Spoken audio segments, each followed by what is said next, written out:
Sir, আপনার কাছে আমার একটা প্রশ্ন আছে। আমার ভাই স্টুডেন্ট ভিসায় আসছিল। আসার পর প্রায় 6-7 মাস পরে এক- আহ, একটা ব্রিটিশ মেয়ের সাথে বিয়ে হয়। বিয়ে রেজিস্টার্ডও হয়। 29,000 পাউন্ড আমরা মিটও করেছি। 29,000 পাউন্ড, 29, প্রায় 35,000 পাউন্ডের মতো তাদের ইনকাম দুইজন মিলে। তো ইংলিশ ম্যারিজও রেজিস্টার্ড হয়ে গেছে। ইসলামিক ম্যারিজ তো আর হয়েই গেছে। সবকিছু মিলাইয়া আমরা অ্যাপ্লিকেশন সাবমিট করছিলাম, কিন্তু দুর্ভাগ্যবশত আমাদেরকে রিফিউজ করছে। আমার ভাই অ্যাপ্লিকেশনটাকে রিফিউজ করছে। রিফিউজ করার পর আপিলে দিয়েছে। আর তারা বলছে, হোম অফিস বলছে যে এটা বিয়া বিশ্বাস করতেছে না, সেম ম্যারেজ। আসলে তো সবকিছুই ঠিক আছে, সবকিছুই হুবু জেনুইন। তো কামরুল স্যার, আপনার অভিজ্ঞতার উপর যদি এ ব্যাপারে কিছু বলতেন, আমাদের কিছু উপকার হবে। আচ্ছা, ওরা কি রিফিউজাল লেটারে কি রেফার করছে? তাদের কি ইন্টারভিউ হয়েছিল যখন তারা ইংলিশ ম্যারেজ রেজিস্ট্রেশন করতে যায়? তখন কোনো ইন্টারভিউ নিয়েছিল? সেখানে ইন্টারভিউতে কোনো সমস্যা হয়েছিল? জি না, জি না, ইন্টারভিউ নিয়েছে, খুব সুন্দর ইন্টারভিউ হয়েছে। তাহলে তো সেখানে কোনো ডাউট করে নাই। তাহলে এখন তারা কেন বলছে জি যে না, ম্যারেজ? জি জি, বলছে সেম ম্যারেজ, জি। ওকে, ধন্যবাদ। আপনার প্রশ্ন আমি বুঝতে পেরেছি। প্রশ্নটা হচ্ছে যে ওনারা আম, এবং ওনার তো ইয়ে ভ্যালিড ভিসা ছিল ডেট অফ অ্যাপ্লিকেশনের সময়, জি তাই জি, তো? ভ্যালিড ভিসা জি স্টিল আছে, জি। ওকে।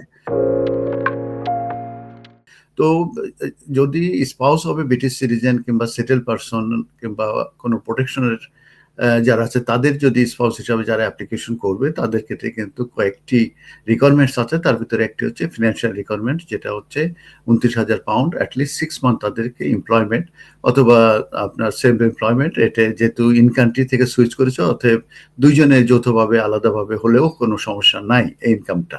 তা আপনি বলছেন যে তাদের এমপ্লয়মেন্টে এই ইনকামটা আছে এবং সেটা দেখিয়েছে, এবং A1 তাদের ইংলিশ ল্যাঙ্গুয়েজ টেস্ট স্যাটিসফাই করতে হয়, সেটাও আমার যেটা মনে হচ্ছে আছে।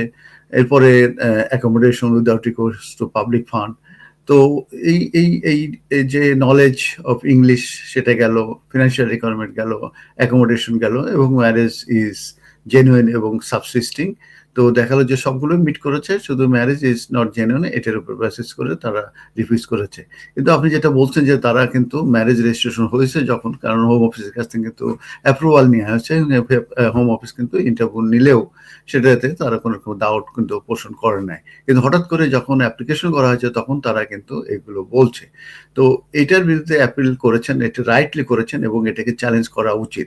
এবং আমার মনে হয় যে আপনি অ্যাপিলে যদি যান এবং আপনার কেসটা যদি সুন্দর করে প্রিপেয়ার করা যায়, তাহলে কিন্তু আপনাদের কেস কিন্তু উইন করার সম্ভাবনা রয়ে গেছে। তবে এখানে আরেকটি জিনিস খেয়াল করতে হবে যে ওনারা কবে থেকে লিভিং টুগেদার করছে, সেই সেই লিভিং টুগেদারের আপনার প্রুফ অফ অ্যাড্রেস কি পরিমাণ আছে, এটা কিন্তু ভেরি ভেরি ইম্পর্টেন্ট। যেরকম টেনেন্সি এগ্রিমেন্ট তাদের জয়েন্ট নামে আছে কিনা, এটা ইম্পর্টেন্ট। কিংবা সেখানে কাউন্সিল ট্যাক্স বিল তাদের নামে আছে কিনা, তারপরে আপনার আলাদা করে তাদের ইউটিলিটি বিলস আলাদা আলাদা করে আছে কিনা, কিংবা joint bank account, bank statement, যে অ্যাড্রেস সেটা তাদের নামে আছে কিনা। এইভাবে কিন্তু ছটা ছটা ডকুমেন্ট কিন্তু তারা চায় প্রুফ অফ অ্যাড্রেস হিসাবে, এবং ম্যারেজের জেনুইন সেটার উপর বেসিস করে। এখন এই বিষয়টা আমি জানি না যে আপনারা এখানে কতটুকু আপনারা স্যাটিসফাই করতে পেরেছেন। তো আমি সারপ্রাইজ যে এটা রিফিউজ করে দিয়েছে। যেহেতু অ্যাপিলেট করেছেন, অতএব আপনাদের প্রুফ অফ অ্যাড্রেসের উপরে আপনারা বেশি গুরুত্ব দেন, কারণ আপনার ফিনান্সিয়াল রিকোয়ারমেন্টস ঠিক আছে, এবং আপনার অন্যান্য যে রিকোয়ারমেন্ট সেগুলো ঠিক আছে। শুধু আপনারা যে একসঙ্গে কোহাবিটেশন করছেন কবে থেকে এবং কারা জানে এটা ম্যারেজ জেনুইন, সেগুলো সাক্ষী কিন্তু আপনাদেরকে কোর্টে নিয়ে যেতে হবে। তো সাক্ষী লাগবে, কারা কারা জানে এটা জেনুইন ম্যারেজ, তাদের আপনারা স্টেটমেন্ট দেবেন অ্যাপ্লিকেশনে। অ্যাপ্লিকেন্টের স্টেটমেন্ট দেবেন, উইটনেস স্টেটমেন্ট, এবং স্পন্সরের দেবেন, এবং প্রুফ অফ অ্যাড্রেস ওই ডেট অফ অ্যাপ্লিকেশন থেকে পিছনের দিকে যতদিন তারা লিভিং টুগেদার করেছে সেগুলো আপনাদেরকে দিতে হবে। এবং নতুন যে লিভিং প্রুফ অফ অ্যাড্রেস আছে এই অ্যাপ্লিকেশন করার পরে সেগুলো আপনাদেরকে সাবমিট করতে হবে। এইভাবে কিন্তু আপনাদের একটা অ্যাপিলেন্টস বান্ডেল তৈরি করতে হবে, স্ক্রিন আর্গুমেন্ট, এবং একজন ভালো সলিসিটার রাখবে যারা হয়তো প্রপার চেম্বারগুলোতে ইনস্ট্রাকশন দিয়ে থাকে ব্যারিস্টারদেরকে। এবং যদি আপনারা এইভাবে সুন্দরভাবে ডিল করেন আপনাদের অ্যাপিলটা, তাহলে কিন্তু এটা সাকসেসফুল হওয়ার সম্ভাবনা আছে। ধন্যবাদ আপনাকে কোশ্চেন করার জন্য।